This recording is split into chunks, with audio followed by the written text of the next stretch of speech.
It is smelling delicious in the Fox 43 kitchen. We've got Chef Ryan Brown from Wyndridge Farm, and we've got Justin Lee from Spruce Brewing Company, and they've got quite the collaboration going here. Fill us in, Chef. Absolutely. So we have our reconstructed pot roast. And one of our biggest challenges always in a brewery is how we use our beer, how we use our cider, and build our dishes and make something very unique. So one of the processes that we did with this, by doing a reconstructed, we cook everything separately. So we're going to build each individual flavor profile and add those layers.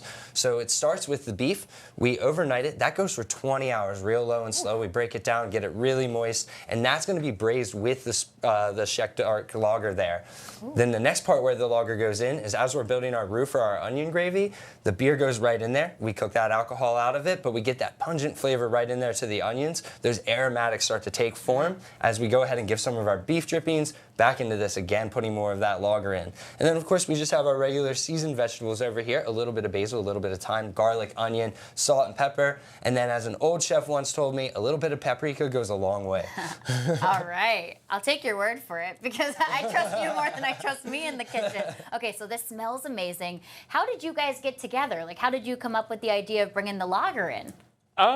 This was just a joint effort with both of us wanting to do something of a more wintertime beer, or wintertime food dish, coupled with more of a wintertime type beer. And what's the lager taste like? Can you give me the notes? This is going to be malty. It's going to have some notes of like toffee and dates and whatnot. Yeah. Yum. That sounds delicious. So that's going to be all mixed in together. Absolutely. And this is a great way to save money too if you've got some leftovers, right? Oh my gosh, yeah, absolutely. Like, one thing that I feel like a lot of people don't realize is like there's so much you can do with your leftovers. Like, I mean, Anthony Bourdain used to talk about how you would take your fish or something like that and you would build your soups later. Right.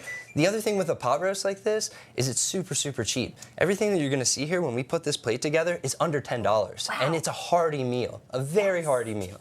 Exactly. It can feed a lot of people too. Oh yeah. Perfect. Oh, yeah. We just want to bring up your location one more time for everybody at home. If they're interested in heading on over to Wyndridge, can they get this as well at Wyndridge? Absolutely. It's going to be running as a feature all week, featuring that Czech Dark Lager. And we also have a couple other great events coming up. We have our Christmas Ball and our Winter Wonderland every Sunday through the rest of the month here. Sorry. Sounds fantastic. Sounds good to me, and I cannot wait to give this a try. But we do have to wait just a little bit longer. We're going to send it back to Tony in the studio, who's got to look at the forecast. But Tony, this is a perfect hearty meal for a very cold day like today. It is absolutely pot roast weather. No doubt about that. Sure. Cold weather, and going to be able to probably have that over the next couple of months as well.